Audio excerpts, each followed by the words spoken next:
commend Hamas for fighting against their own annihilation, as is afforded their human right all armed resistance groups facing an illegal, tyrannical, psychopathic, and brutal occupying regime. You think that poor man's Galifianakis is just coming up with this organically? I'm telling you, this is the reason to pay attention what's happening on these campuses.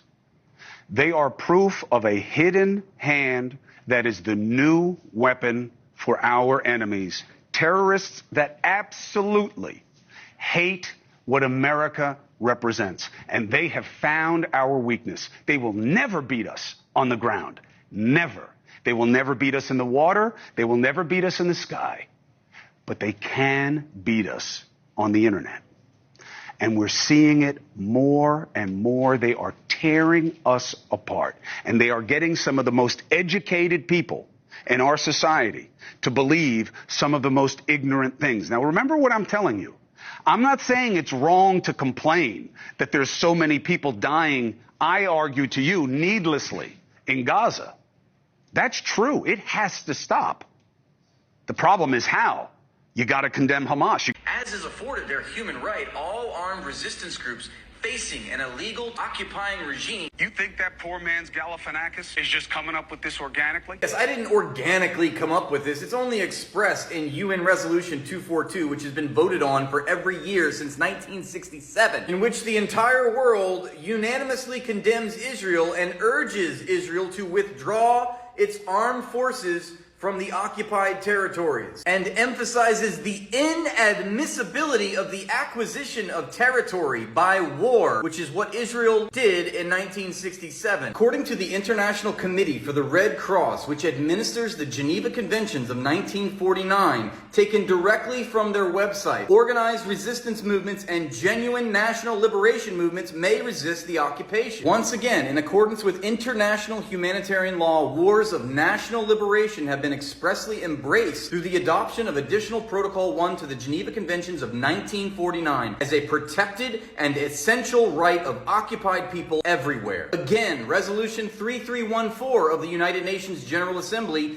prohibits states from any military occupation, however temporary. And yet again, in 1982, the UNGA Resolution 37/43 reaffirmed the legitimacy of the struggle of peoples for independence, territorial integrity, national unity, and liberation from colonial and foreign domination and foreign occupation by all available means, including armed struggle. But you're never going to hear Chris Cuomo say any of this. Apparently for Chris Cuomo, quoting international law is terrorism. I wonder why that is. Violence that upends the social relations of the privileged class is deemed undesirable and therefore is terrorism. Meanwhile, violence that maintains the status quo is democracy promotion. And they have found our weakness. They will never beat us on the ground. Never. They will never beat us in the water. They will never beat us in the sky. But they can beat us on the internet. Chris Cuomo is going full Churchill right now. We will beat them on the beaches, we will beat them on the lands, but we cannot beat them on the internet. Is it also inorganic for me to bring up the fact that of the two social groups in question, Israel and Hamas, there's only one leader that is literally shitting his pant leg at the prospect of being served an arrest warrant by the International Criminal Court? You think that poor man's Galifianakis? If I'm a poor man's Zach Galifianakis, does that make you a poor man's Ted Koppel on the Poor Man's Fox channel? Terrorists that absolutely hate what America represents. Typical American propaganda. They hate our freedom. Couldn't possibly be because of the literal genocide happening in the Gaza Strip right now. This is like literal Nazis saying after the Warsaw Ghetto Uprising, "Why do the Jews hate our freedom?" How spineless are you? You think that poor man's Galifianakis is just coming up with this organically? Yes, thank you, Chris Cuomo, for acknowledging that I am indeed poor, and as a poor man who is not born into a privileged family of political elites, whose daddy wasn't governor, whose brother wasn't governor, who doesn't have the funding of corporate media, who doesn't have the resources of corporations, I, as a poor person, am beating you in the court of public opinion. We, as poor people armed with iPhones and a conscience,